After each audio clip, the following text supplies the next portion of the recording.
Hello, welcome to this next part of this little series. In this part we're going to actually sort of start the rig. We've done a test rig, but now we're going to actually do some rigging. So the the first part is to get your model, and I've got mine here, and full disclosure this isn't the same as my previous one. It's only minorly different, but I forgot to save. So let that be a lesson to you. Always save. It doesn't matter too much because I haven't changed the UVs, so my painting is still good. Okay, so let me just re-export this. Now I've added my update again. So it's File, Export, and OBJ, and I'm going to call this a party dress. So let's save that there. All selected, yes. Single weld, unified, all good. Okay, so as we did before, file and import, and I'll select my party dress and click OK. And oh dear, I really made a mess of that, didn't I? Oh dear, it happens. Yes, a lot to me apparently. File. Where are we? Export. OBJ selected. I think I picked the wrong one last time. There we go. That should be right this time. Okay, so file, import, address, that looks like a better size, and accept. There we go. Okay, so now this is an odd thing. I have found that if I have the dress selected and I run the transfer utility, it can occasionally crash. So if I have Genesis 9 selected, it tends to work. In fact, I haven't had it crash, it just works. So select Genesis 9. In the little flyout menu up here, go to Assets and Transfer Utility. So in the settings here, we'll go Genesis 9 for the source, and we'll use the dress for the target, and I'm going to use the long tight dress template, which is what we used. I understand that if you're not using a template, then you should change the item shape to current, but I'm leaving it at default because it works with the dress template.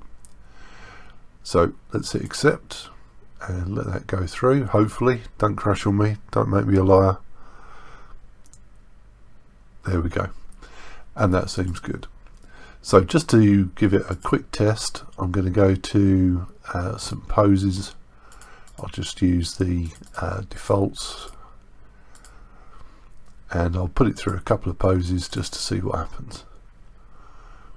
There we go, that looks alright. The dress is kind of bending nicely. I can't see I'm getting any poke through. Might be a couple of things to have a look at.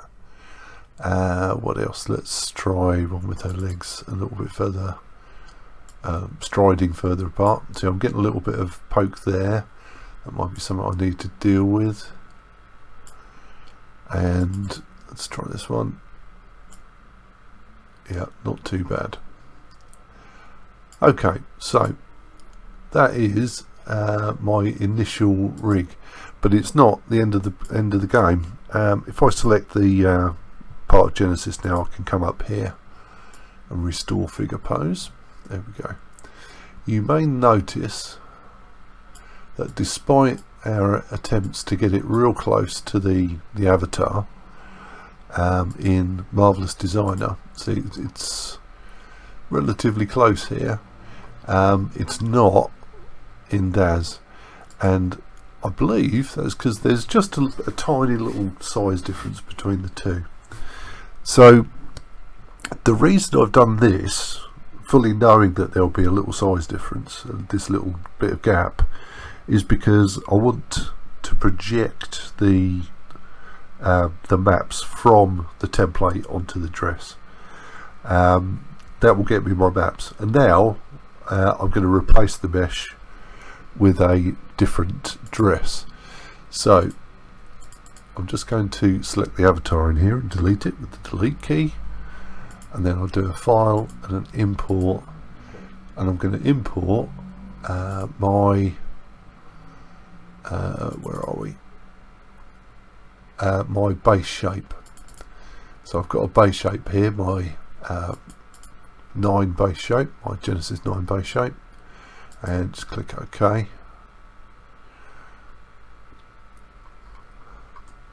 You can see that, you know, this looks further away here than, you know, the previous did. So what I'm going to do, because the previous fitted quite nicely, I'm just going to select all of our pieces, and I'm just going to knock down my warp and weft to 98, somewhere around there. It's my first guess basically. So if I now press space, nothing happens. Well, I know why that doesn't happen, because I've got a new avatar. I need to set my skin offset back down to something much lower. I think 0's probably a bit ambitious, so I'm going to go for 1 and then press space, and that sucks right down. Now it's a bit ambitious for the whole, but not for these edges. So for these edges, what I'm going to do is select both of those and set their additional collision thickness to 0. And I need to do that on these pieces too, which are the invisible bits outside. So I'll select those to 0 too, otherwise these will poke out, that will try and poke in, but neither of them will move. And if I press space now to set the sim going, they should get even closer. There we go. Right, so with that done, what I'm going to do is just export this. Export, let's do it right this time. Back to my working bin. Where am I? MD. Is this the right one? No, it's not the right one. Sorry, I'm struggling with my directories. It's not unusual for me.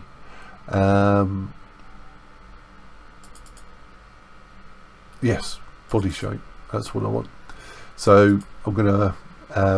I could either overwrite this, or I could create a new one, and then click save. I'm going to overwrite because I don't need that other one anymore. Famous last words. So let's click OK. Right, so in the next video what we'll do is we'll replace the originally imported and rigged mesh with this one. So I'll talk to you then.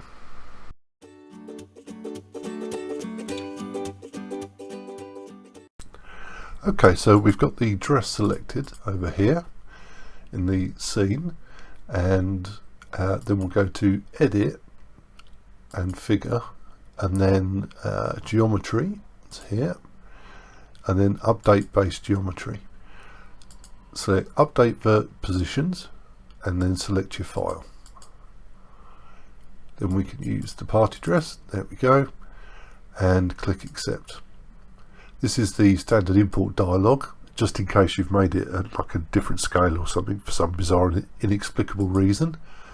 But I'm just using the meter scaling, so I'll use Modo for that one. And then click accept. There we go. So that should have updated my geometry and brought it a little closer to the mesh. Well, not should have, it has. And that should be good. Now it's worth noting here that, you know, while I want the edges to be close to the mesh, you know, the actual dress itself, you know, the main bulk of the dress doesn't need to be. So you can play here and make some effects. So one thing you could do is, if you come into your Marvelous Designer and select everything else. Actually, I'm just going to select the main panels of the dress. I'll leave the neck alone. I can reduce or increase this as I want, and I'm going to increase it. So if I went up to say 4mm and pressed enter there, and then let that sim, you'll see that everything puffed up a bit except the edges. The edges stayed pretty much the same, and that's going to form like the illusion of a little bit of height, a little bit of thickness, without actually having to add any thickness. So let's do that. Let me select all of my bits and bobs here, and file and export OBJ selected. I'll overwrite my address. You could, you know, keep increasing the name if you wish to. I don't personally. You know, that might be bad practice on my part, but it's up to you. So let's export that. Now with the address selected, we'll do edit, figure, geometry, and update base geometry. Update vertex positions, select your file, and click accept, and then accept on your import options. And that, you know, didn't make a perceptible difference, but it, you know, it will make a difference. You know, you can really kind of mess with that. You could make it really thick, you know, so that you know, you're simulating like a thick leather or something along those lines, or, you know, anything you wanted to really.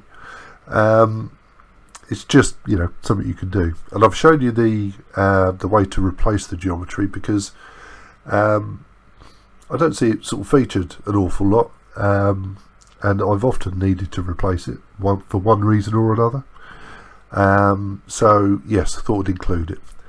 Okay, so in the next part we're just going to test it a little bit and then make some decisions about how we're going to fix our rig. So I'll talk to you then.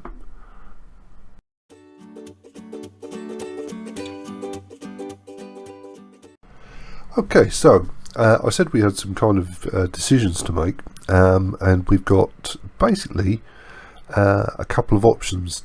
You know, when we need to fix, we can update the weight maps on the joints, or we can add in a corrective. Now, generally speaking, I try and leave the weight maps alone, because I feel that, you know, fixing two things, you can get kind of interference, if you know what I mean. So say I go and fix a joint and it works, you know, perfectly well, you know, with a weight map adjust, and then I go and fix another one, a nearby joint with a JCM, a corrective morph, and they clash with each other, and then I fix one and then that breaks the other, and I fix another one and that breaks another. So I try and keep the weight map things to a kind of a minimum. So one thing to look at, if I grab this leg here and we'll bend it to say -90, we can see that it looks okay. It looks okay from there, but around the back we have a bit of poke through. Now I happen to know, because I've experimented, that is caused not by the joint, it's caused by the JCM, the corrective morph that is baked into the garment when we did the transfer. So if I just turn those off, if I go to Genesis 9 and if I go to all my properties, I can type in up here corrective, and we've got this base joint correctives and it's set to 100%. If I turn that down to 0, you'll see that there is a morph and it's trying to be helpful, but it's actually causing a little poke through.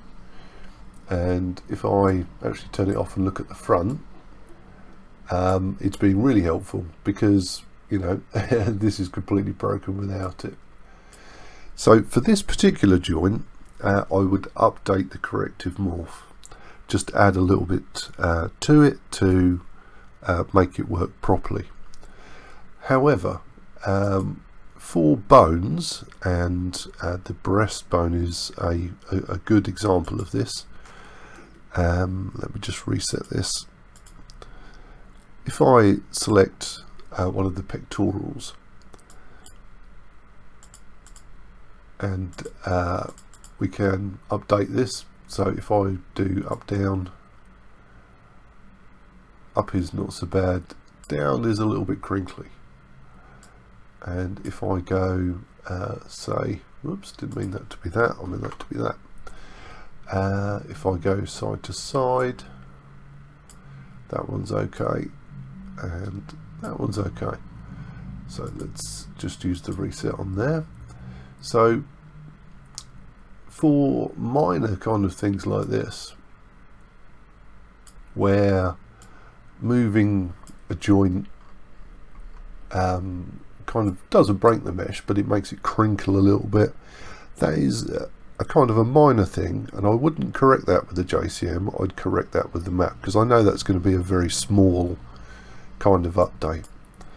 So basically, let me come back here.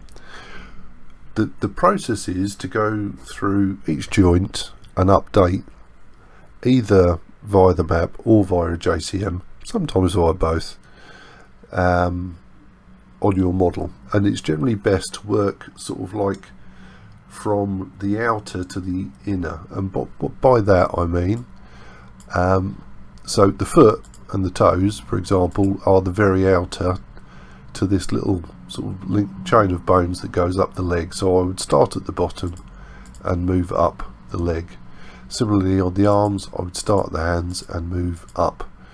And for the torso, I would generally start at the head and the neck and move down to the waist and hip, of course. Okay, so that's just a little explanation. I hope it helps. But in the next videos, we're going to go through how to adjust a weight map and how to update, in this case, a corrective morph. So I will talk to you in the next section.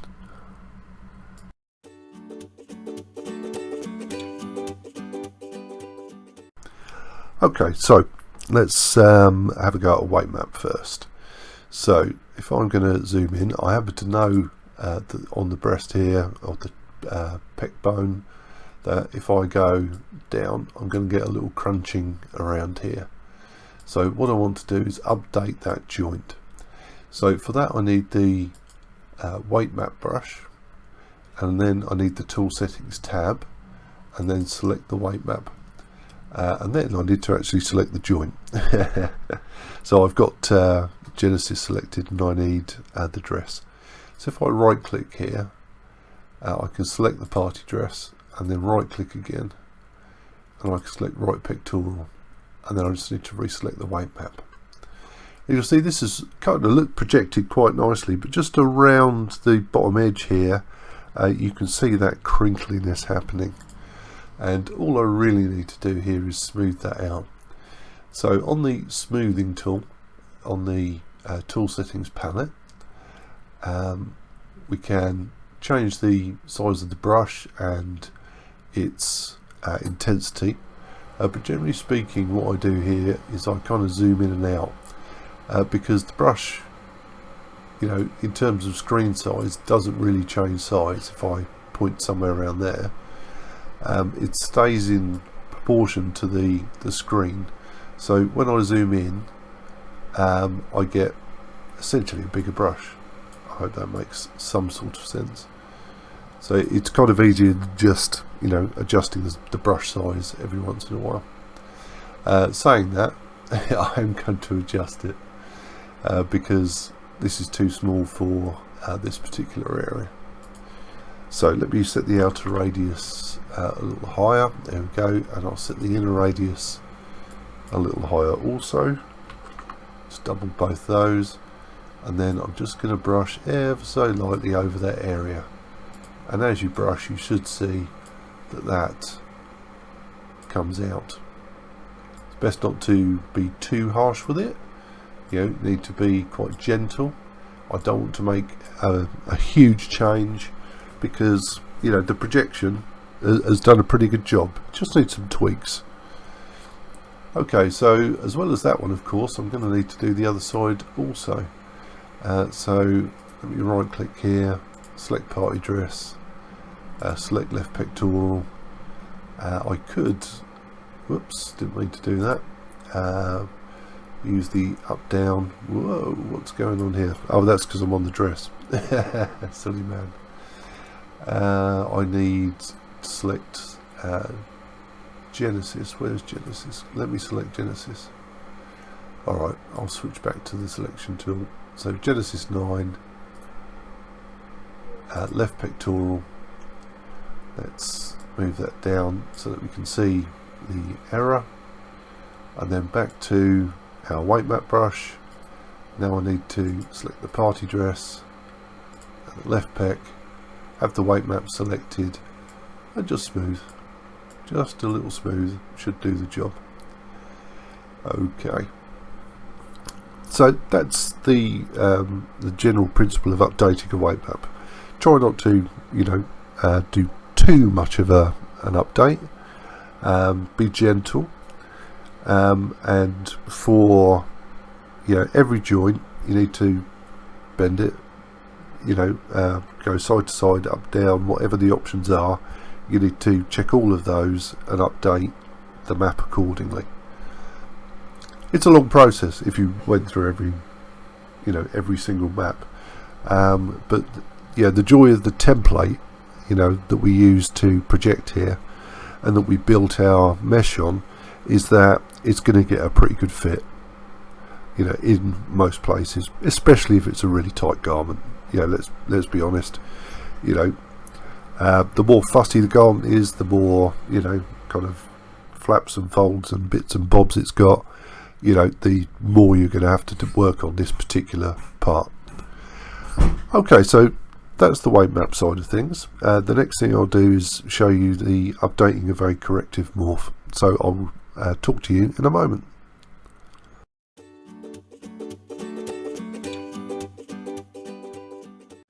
Okay, so before I actually go and correct a corrective or fix a corrective, I'm just going to show you my general kind of principle, or idea rather. I'm just going to turn that off so I can show you where it is. So with Genesis 9 selected, if I use this little flyout here and go to preferences and show hidden, under Genesis 9 here, we should have a hidden category here. Now, this is all sorts of hidden things that go on in the background, and underneath that we have base correctives. Now these base correctives are morphs that activate when a joint moves and the dress or the garment doesn't quite fit, and it activates a morph to fix it. So these have been automatically generated by or in the transfer utility process, and some of them will work superbly and other ones won't. That's the basics of it. So what the trick we need to do is find the ones that don't work and then fix them. So I go joint by joint. So if I start with this one, this is the kind of first joint in the real chain for this garment, and have a look to see what we've got on here. So in my hidden area we have two. So we've got this one which is 115, so it's activated fully when it's bent to 115 degrees, and we have this one. Whoops, I really have trouble getting it to actually show me the name. Let's go to the property instead. There we go, now it's showing. So this one is 90. So when I bend it to 90 degrees, this one will be fully active. So I want to bend my leg to 90 degrees, check it, fix it, and then to 115, check it, fix it if it needs it. Okay, so with the leg selected, I'm going to go to the general properties and bend it to 90 degrees. So because this is this leg, it's actually minus 90 because it's that's the joint direction. Okay, so front looks fine, looks really great actually, and the back I've got a little bit of poke through, so that's what I want to fix. So in the next video we'll fix that, so I'll talk to you then.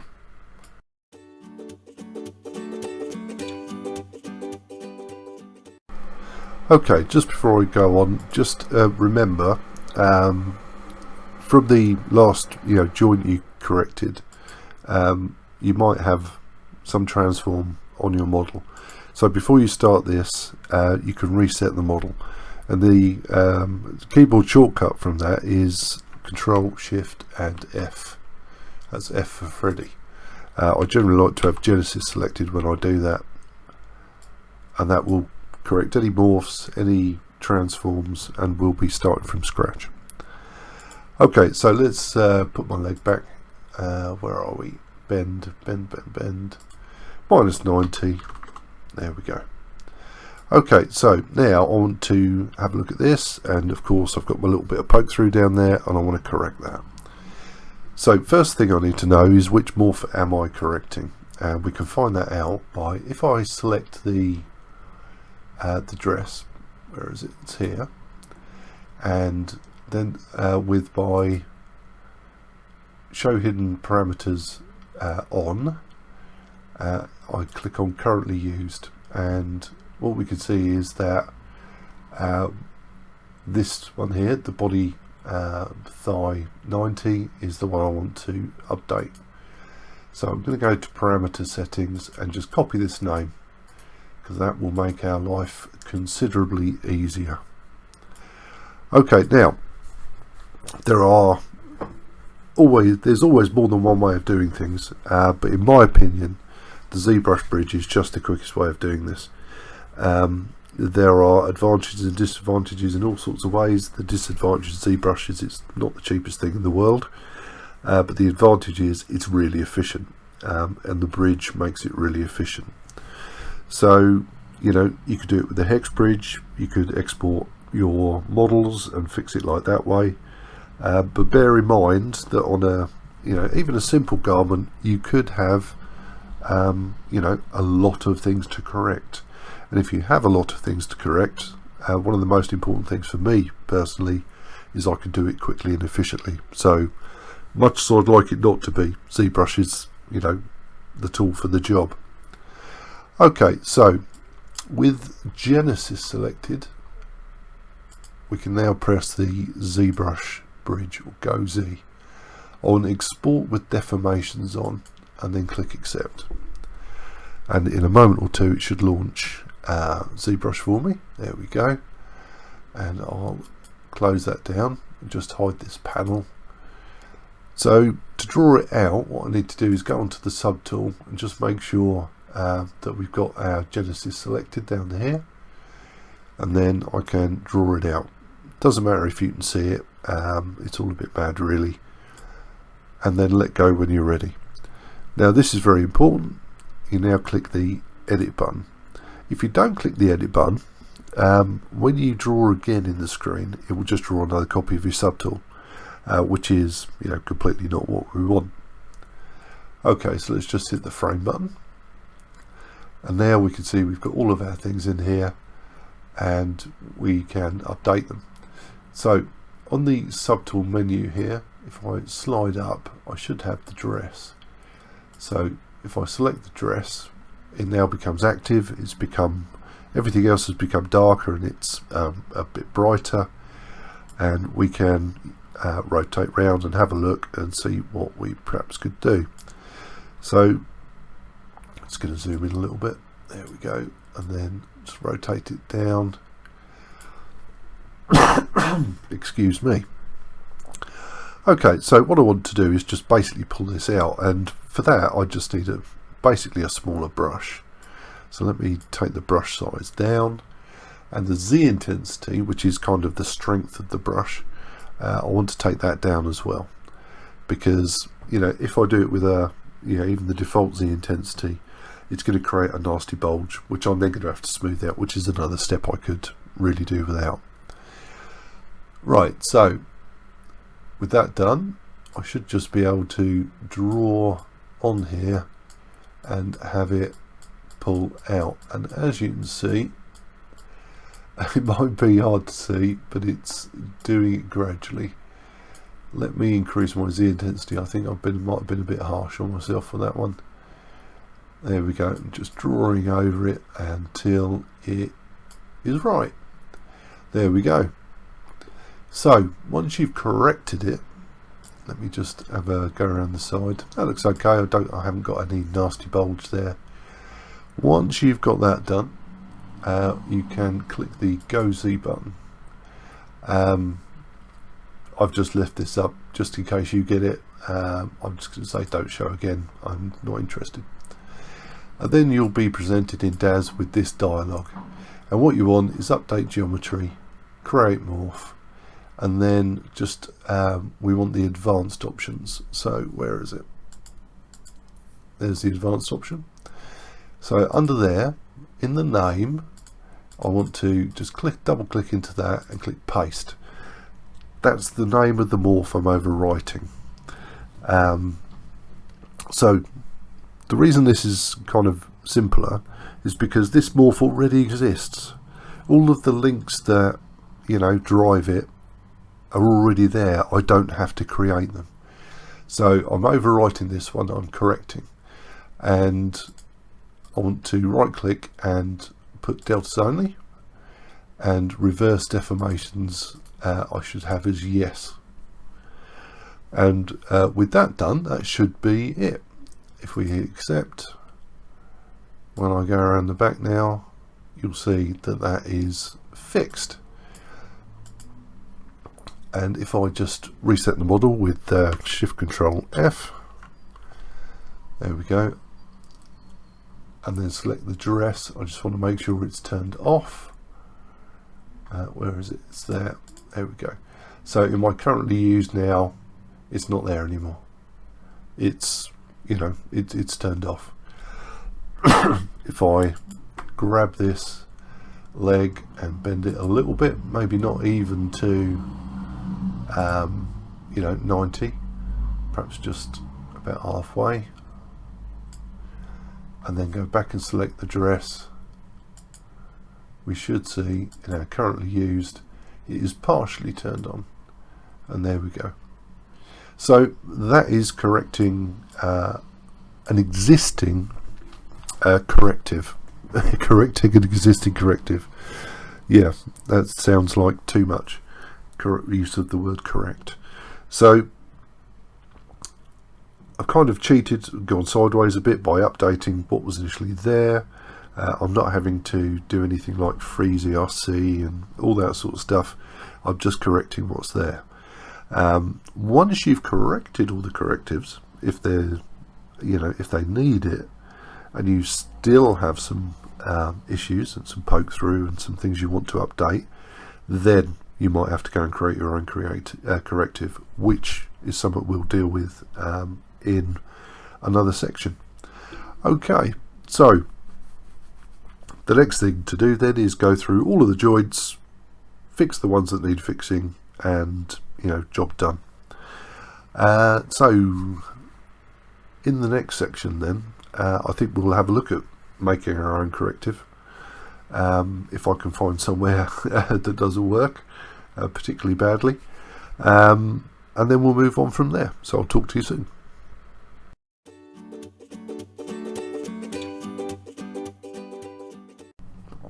Okay, so we've fixed any auto-transferred JCMs that we've got, and now we perhaps want to add some of our own. So I'm just going to select the thigh here, and I'm going to twist it all the way to its limits. So when I do that, I see I get this like indent, and that's okay. We might deal with that with dynamics, but perhaps you want to fix it anyway, and I want to show you how to fix it, so that's why we're doing it. So with that done, we'll press Go Z and export with deformations, of course, and hit accept. Wait for ZBrush to kick in. There we go. Just hide this up here, and then I'm going to draw out our subtools. There we go, something like that, and then edit immediately, and then frame. So I want to smooth this out, so for that I need to select the dress subtool, and now we can zoom in and have a look at and see what we can do.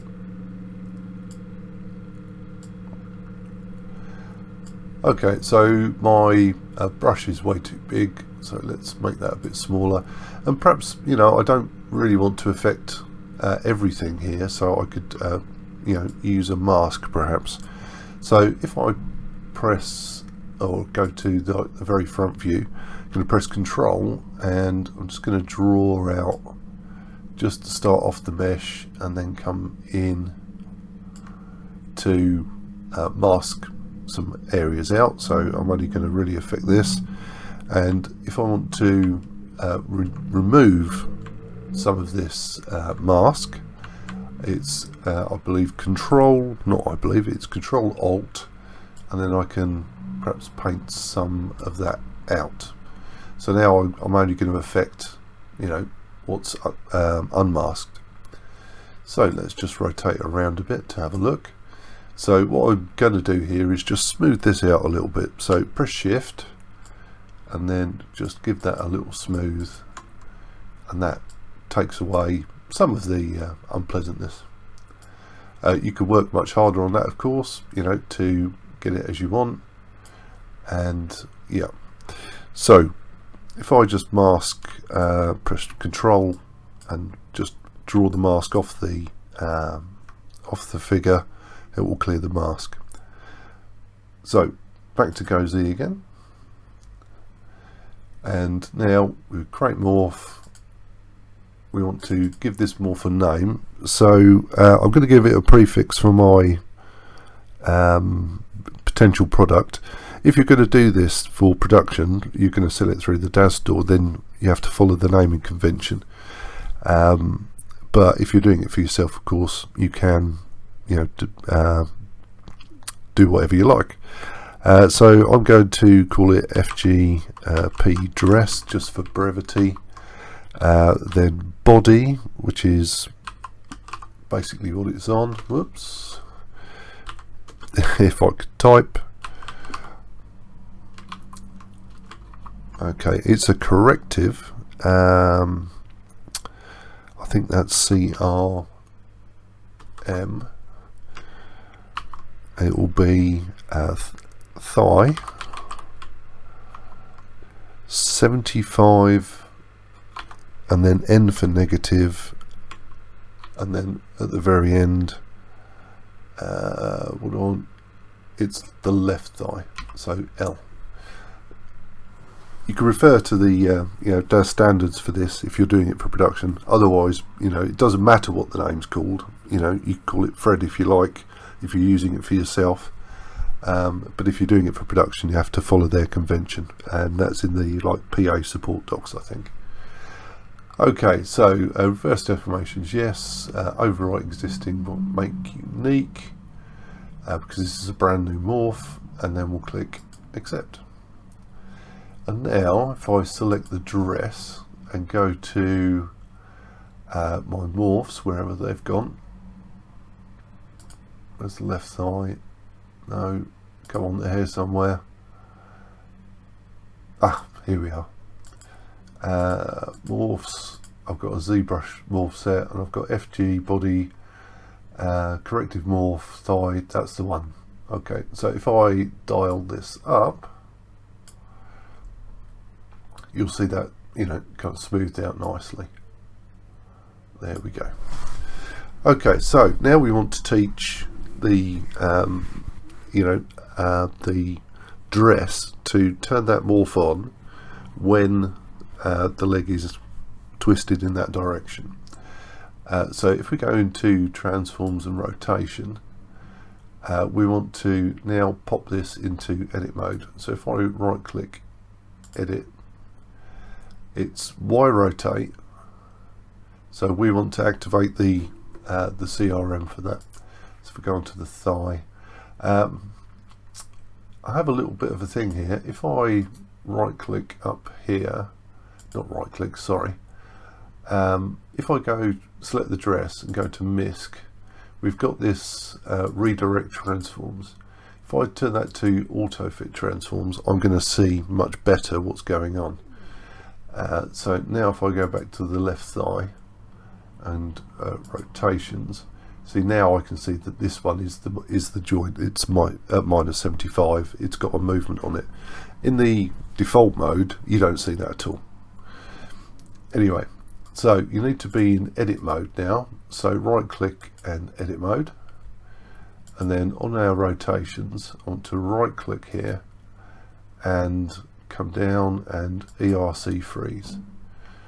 So under here we've got our address, we've got our Y rotate, that's what we're doing, and down here we're going to set the things that we want it to drive, and I only want it to drive our new morph, and then click accept.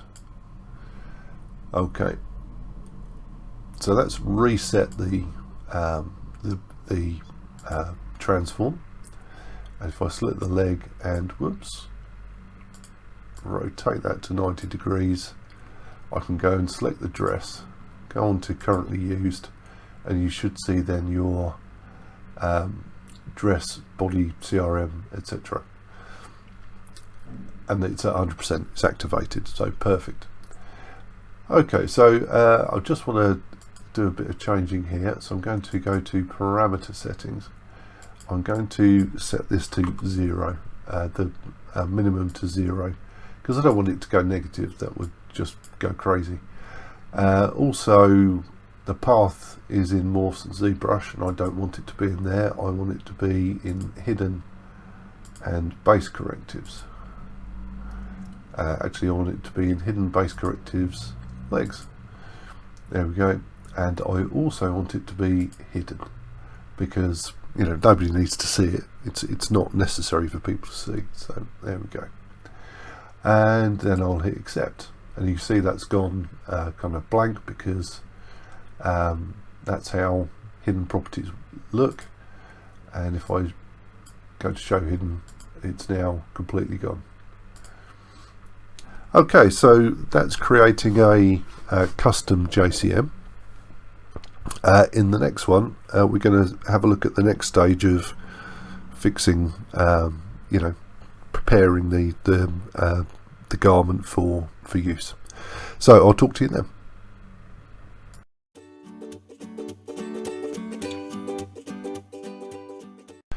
Okay, so the next bit then is a little bit more complicated than previous. So I'm going to take it slow, so bear with me, it might take a little while to explain. So what do I want to fix? Well, what I want to fix is when two rotations clash with each other and cause an issue. So in this case I've got the left thigh here, and if I bend this, let me go on to rotations, there we go. So if I bend this up to, I don't know, let's go minus 100, then everything's fine. And if I twist it, now it goes wrong. Now those two joints work independently. It doesn't poke through if I twist it, it doesn't poke through if I bend it, but it pokes through if I twist and bend it. So we need to be able to fix that. Okay, so what we're going to do first is go and create the little morph. So I'm going to go to ZBrush, click accept, and wait for ZBrush to wake up, scratch my head, wonder about what I've done with my life, that sort of thing. There we go. Okay, so let me just draw this out. So if I click in the middle and just drag down a bit, and then go to edit, get rid of this horrible palette, and then frame it up. Okay, so let's just zoom around here and get in there. Whoops. It's relatively early in the morning, I haven't been awake that long, so bear with me. Okay, so let's make our brush a little smaller, take our Z intensity down and just bring that out. Whoops. Of course you need to select the right subtool, told you it was early.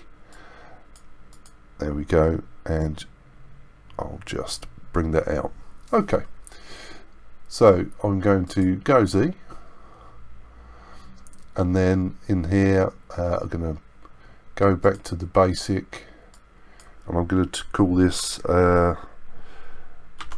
bend twist thigh, whoops, bend twist thigh, whoops, I really can't type this morning. It's a corrective morph and it's on the left side. There we go, something like that. And I'm going to put this into perhaps hidden and base correctives, whoops, legs, and accept, no, not accept, advanced, because I'll just want to check these things here. So we've got the right name, it's going in the right place. Reverse deformations, yes. Overwrite existing, make unique, yes, make unique, because this is, you know, a brand new morph. So if I click accept, and then I can go and find that. So if I select my dress, go to hidden, legs, oops, we have it down here, bend twist thigh CRM left, lovely. Okay, so what we want to do is create a couple of properties, because what we want to do is detect when the leg is both bent to a certain angle and twisted to a certain angle. So to do that, we need to add in some properties, and I like to think of the properties as variables because of my programming background. It's just a way of storing some data and then just converting it a little bit, because if I do it, try and drive it from the joint directly, the joint is going to give me big numbers, because the joint is, you know, however many degrees, 90, 100, whatever, and I need it to be a very small number between 0 and 1. So this is a way of converting a large number into a 0 to 1 range. Excuse me. So in an attempt to make things relatively simple, I'm going to put them in here. So we need to be in edit mode, so it's right click edit mode, and then we can right click down here and create new property. So we need to give it a name. I'm going to abbreviate a bit, so bend twist controller 1. So this is going to be my bend twist controller, and it's going to detect the bend, essentially, this one. I don't want it to go below below 0 rather, so I'm just going to put the minimum to 0, and then I'm going to click create. So this controller needs to have two things. It needs to be able to A, drive the morph, and B, detect when the leg is bent. So to do that, what we do is right click on this and then show in property hierarchy, and if I then open up this BT controller, we can see what options we have. If I could actually use my mouse. So we have two sections here which we're interested in, and that's subcontrollers and then, subcomponents and then controllers. Now subcomponents is what we're going to drive, and controllers is what's going to control our value. So the first thing I want to do is pop in the controller.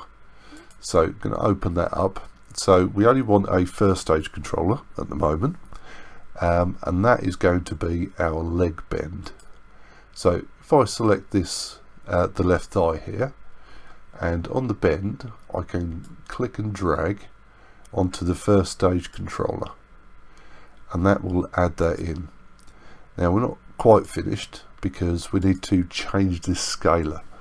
So what we want to do is find out how many degrees we want this to go to before we max it out, and this is at minus 100 degrees. So we need to make this value, every tick it moves up, move towards 1. And if I find my calculator which I should have got up already, I suppose. Where is it? There it is. So what I need to do is divide 1 by 100, and that gives me a value of 0.01, which people better at math than I would have known, I guess. Okay, so if I put this at 0.01, it's not going to work because it's a negative number. So because it's a negative number, I'm going to put negative 0.01.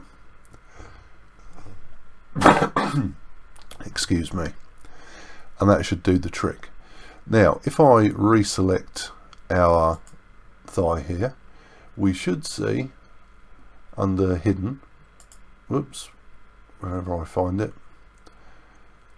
Come on, brain, you can do it. It's not on the thigh, that's why. It's the party dress. So we've got BT controller 1 now is set to 100%, and if I shift control F at my figure and then reselect the dress, we'll see that's at 0. And now if I bend this a little bit, so not quite to max, and then select the dress, we can see that it's only advanced so much. Okay, so the next thing is I want this controller to drive this morph. So what I can do, that is our subcomponent. So I can select, drag and drop onto that first stage subcomponent there. If I drop that, there we go.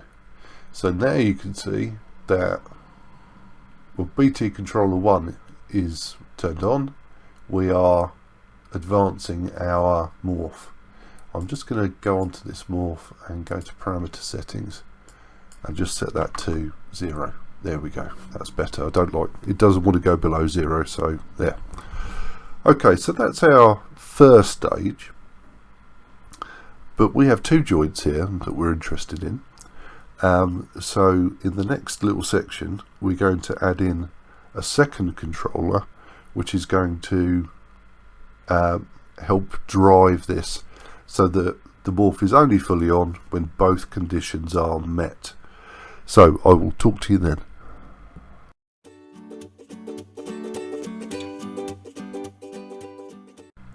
Okay, let's grab this leg, just put that to where it should be, well, to our limit. There we go, minus 100, and then reselect the party dress.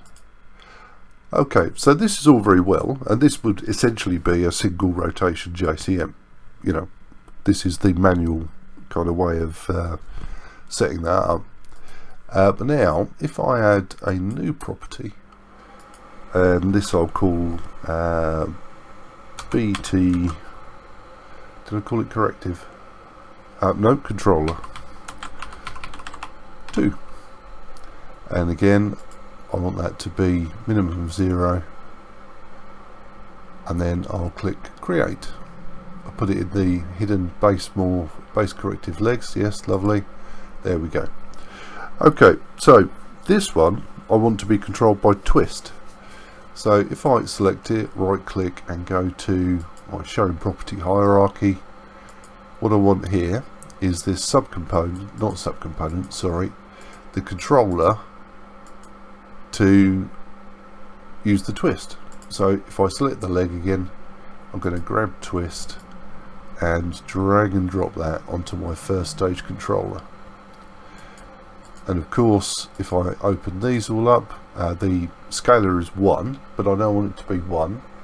I want it to be whatever value on twist I've got, which currently is 0. There we go, let's jack that up. So it should be 75, so it's 1 over 75. And where's my calculator gone? There it is. Oh, I've got 2. So 1 divided by 75 is 13. There we go. So I'm just going to copy that because I can't remember all of those places, and then in my scaler, now this is a positive number, so I can do a positive scaler. I'll just paste that in. There we go. So selecting the dress again, I should now see that controller 2 is also at 100% because I've got the leg twisted. If I bring it back, it will reduce, so on and so forth. So why do I need two controllers? Why do I need these things? Well, what we can now do is have a look at our controller 1, which is already driving our morph based upon the bend. We can incorporate the twist.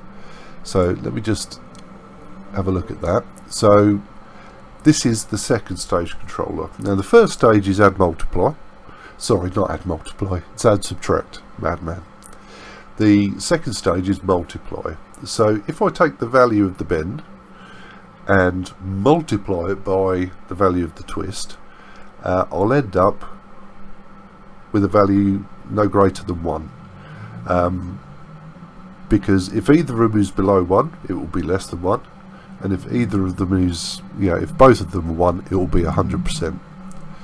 So if I drag and drop my controller 2 into the second stage, it's going to complain because I've obviously done something wrong. Well, I've done it wrong because I tried to put it on controller 2. Mad person. Okay, so on controller 1, I'm going to drag controller 2 into that value. And now, BT twist hasn't changed, of course. It's 100. Because I'm multiplying 1 by 1 and we get 100%. If I take this bend and reduce it, whoops, there we go, and then reselect the dress, you'll see that the morph is only 73% on.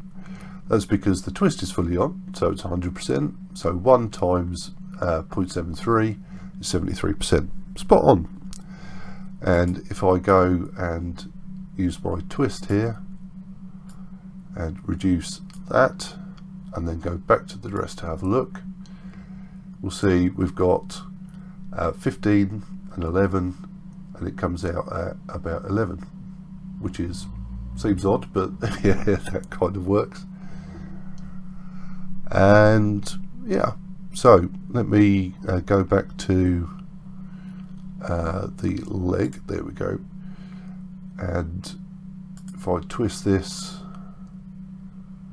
back to 100% again, and I turn the bend completely off, let's just pop that to 0, and select the party dress, we'll see that now, even though the twist is at 100%, the CRM is virtually 0. I say virtually, it's 0.002 for some reason. I've probably done something stupid in there. It doesn't surprise me. But there you go. So that is essentially it. We have two controllers converting a positive value, a large value, into a value between 0 and 1. We're multiplying one by the other and then applying that result to the morph dial. The reason it needs to be 0 to 1, because if it's greater than 1, the morph will come on much sooner than you want it to. If it's less than 1, then it's never going to be fully on, with either value. So I hope that makes sense. And if you have any questions about that, please ask me below. And I think I'm going to end this section of the tutorial on that. And in the next tutorial, what I'm going to do is look at fixing and updating the morph shapes. Okay, so again, I hope you found that useful. If you have any questions, ask me below, and I will talk to you again soon.